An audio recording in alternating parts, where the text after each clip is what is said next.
Voli Mania, halo, selamat datang kembali di channel YouTube Pekabdi Voli. Ya, gimana kabarnya teman-teman semua? Proliga 2025 seri pertama atau putaran pertama akhirnya sudah selesai dan kita akan menantikan bagaimana pertandingan demi pertandingan di putaran kedua Proliga 2025 nanti. Nah, jeda antara putaran pertama menuju putaran kedua ternyata dimanfaatkan oleh beberapa tim untuk melakukan perbaikan, untuk memperbaiki semua kelemahan, dan salah satu yang ramai dibicarakan adalah mengenai perubahan komposisi tim dari berbagai klub yang berlaga di Proliga 2025.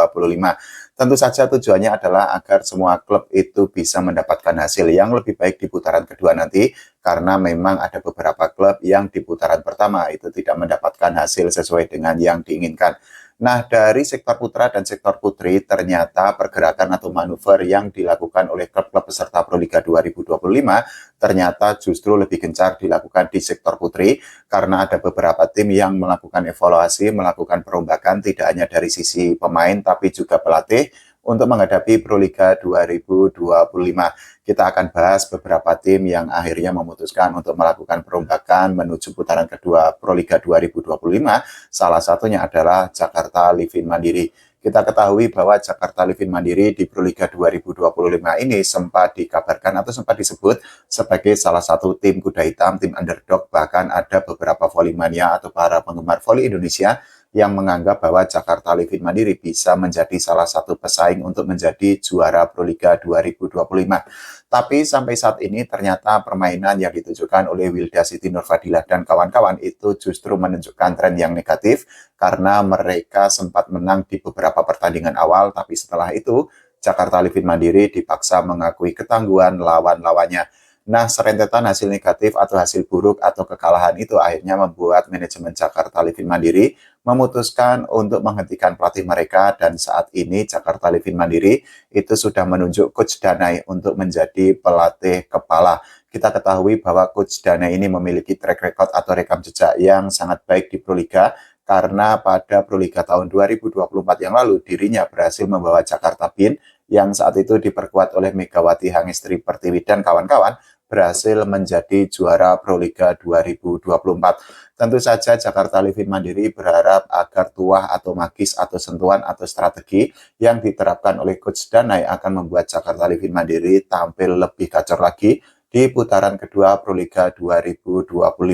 Kalau kita bicara mengenai posisi yang saat ini diduduki atau ditempati oleh Jakarta Livin Mandiri di klasemen Proliga 2025, memang posisi Jakarta Livin Mandiri itu tidak cukup menguntungkan, karena saat ini Jakarta Livin Mandiri berada di posisi keempat klasemen sementara. Posisi keempat sendiri merupakan ambang batas terakhir bagi sebuah tim baik sektor putra maupun sektor putri untuk lolos ke Final Four Proliga 2025. Dari 7 pertandingan yang sudah dijalani oleh Wilda Siti Nurfadilah dan kawan-kawan, sampai saat ini Jakarta Livin Mandiri itu sudah memetik 4 kemenangan dan mereka sudah mendapatkan 3 kekalahan. Poin yang didapatkan oleh Jakarta Livin Mandiri sampai di Proliga 2025 seri Surabaya kemarin itu adalah 11 angka. Hasil itu atau serentetan hasil yang didapatkan oleh Jakarta Livin Mandiri tentu saja cukup mengecewakan, karena Jakarta Livin Mandiri merupakan salah satu tim yang bersiap sangat baik untuk menyambut Proliga 2025 dengan cara mendatangkan beberapa pemain baru. Nah, selain Jakarta Livin Mandiri, ternyata Gresik Petrokimia itu juga melakukan perombakan pemain untuk menghadapi putaran kedua Proliga 2025. Jadi saat ini manajemen Gresik Petrokimia itu sudah mendatangkan pemain asing, yaitu Julian Sangiakomo. Jadi Julian Sangiakomo sendiri itu merupakan pemain voli yang berposisi sebagai outset hitter. Nah, Julia Sangiakomo sendiri itu didatangkan dari Sigor Tasop, yang akhirnya dirinya tentu saja diharapkan bisa membuat permainan atau performa Gresik Petrokimia itu semakin gacor lagi di Proliga 2025 di putaran kedua nanti. Meskipun demikian, kedatangan Julia Sangiakomo sendiri membuat manajemen Gresik Petrokimia harus membuang 1 pemain asing lainnya yang membela Gresik Petrokimia di putaran pertama Proliga 2025.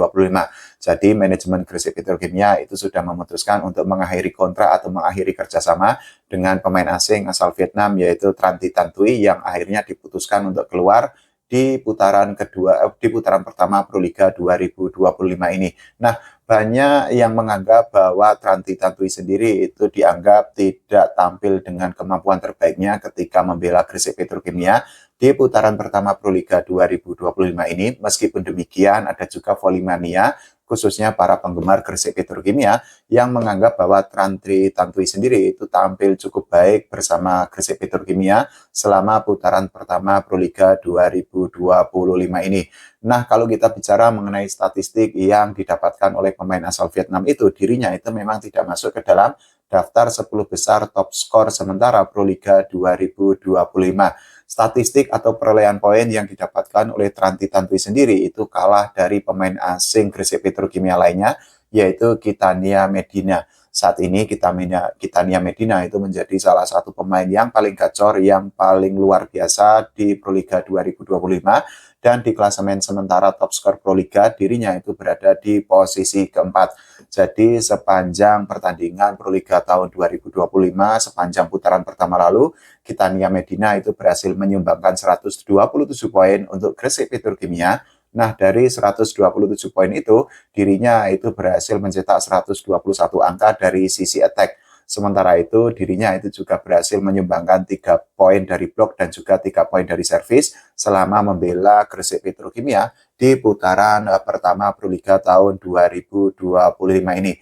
Nah, kedatangan Julia Sangyakumo sendiri tentu saja diharapkan bisa untuk mengatrol atau mendongkrak permainan Gresik Petrokimia di putaran kedua Proliga 2025 ini, karena saat ini posisi yang ditempati oleh Gresik Petrokimia yang merupakan salah satu tim legendaris, tim pembinaan untuk para pemain voli muda di Indonesia itu memang sangat tidak menguntungkan.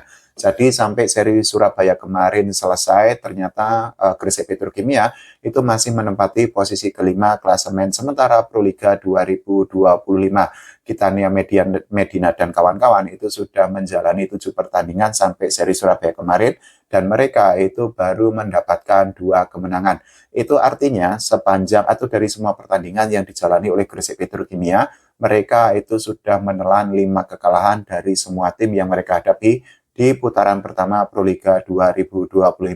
Nah, poin yang didapatkan oleh Gresik Petrokimia sampai seri Surabaya selesai itu adalah 8 angka.